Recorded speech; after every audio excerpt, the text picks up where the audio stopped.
Stupid UFO.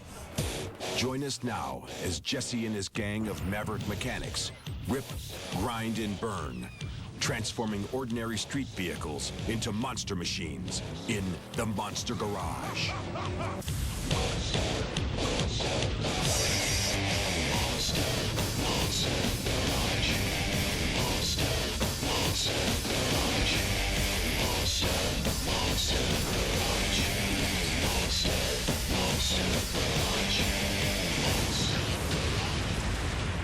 The challenge: resurrect this 40-year-old tractor that's been dead for over a decade and transform it into an alien spacecraft capable of making actual crop circles.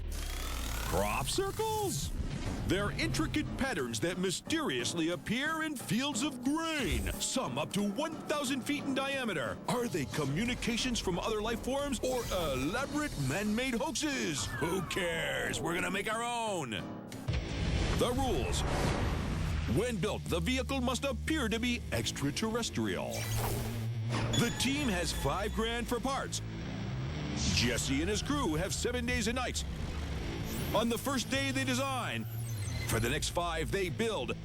And on the 7th day, they fake an alien visit and create their own crop circle.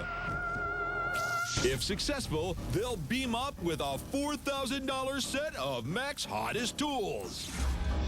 And Milwaukee Electric Tool will donate a set of tools worth over $2,500 to a Votech School of the Builder's Choice. And the clock starts now. Build cost tally. Hard cash, $3,181. Freebie value, zip. Vehicle cost, nada. Total build cost, $3,181. Holy Heisenberg Principle, Monster fans! The Big Swag here with an extra-dimensional challenge. But before we figure out what planet we've landed on, the monster needs some other worldly look. With his super string theory skills, Pete Finland of West Coast Choppers puts the finishing touches on this intergalactic tractor.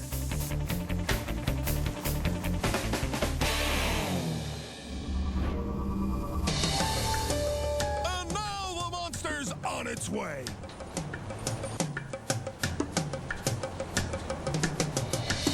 But wait a minute, folks! You gotta be kidding me! There ain't no stinking wheat fields out here!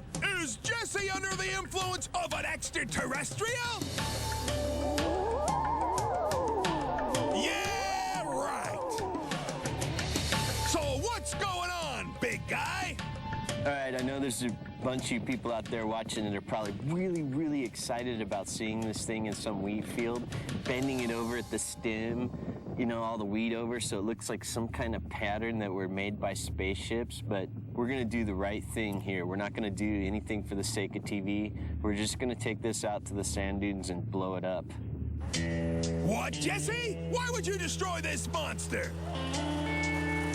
This total build is one of those ideas that kind of got a chuckle when I told people about it, but then when we actually did it, it just, there's no way to put it. It just sucks, you know?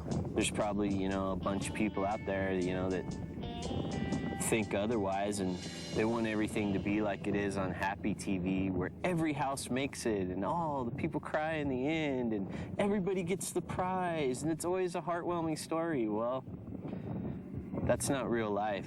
This is real life, 5 guys and me trying to make something happen, and, you know, we did make something happen, and it sucks this week, so we're gonna do the right thing and put it out of its misery. You gotta be kidding me! But how is Jesse gonna vaporize the crappy crop circler? Here comes Gary Herzog from the Allegheny, Pennsylvania Arms and Armor Museum, and he's brought just the thing to use. The Vietnam era flamethrower, there are very few of them that are known to still exist. This was not an envious job for a soldier because the enemy quite often would take out the flamethrower operator. They didn't have the anti-inflammatory bladders in them. Quite often they would explode and burn. The U.S. military has deemed this weapon to be of such a heinous, terrible weapon that's no longer in the military arsenal. Too heinous for the military, but just right for Monster Garage. How's this thing work anyway? This is where the hose will attach that will dispense the fuel all to the gun.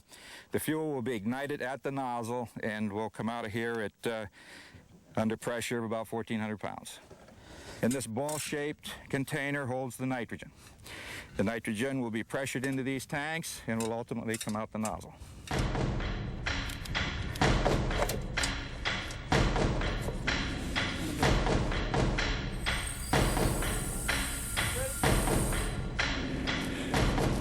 Let's burn something. Gary goes first to make sure the flamethrower's working. You guys ready? Hell yes. And gives Jesse a front row seat to some serious scorching power.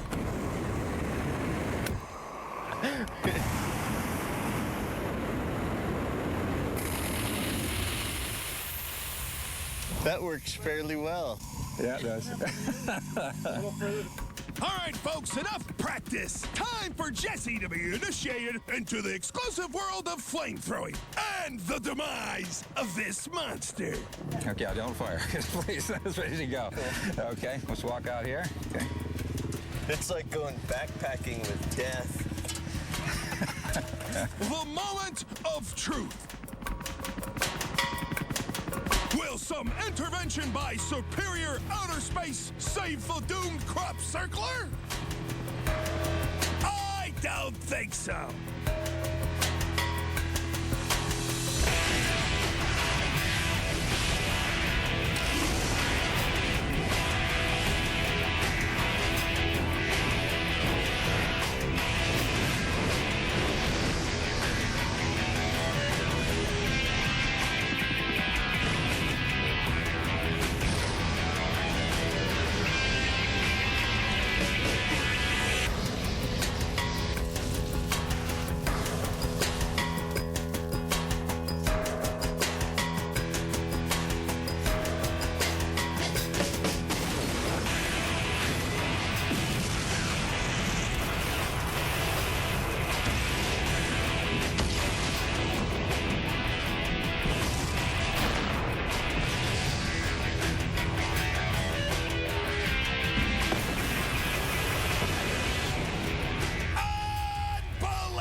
He torched it like he stole it. That's because Jesse's got no time for crop circlers that suck, aliens down on their luck, or playing by everyone else's TV rules.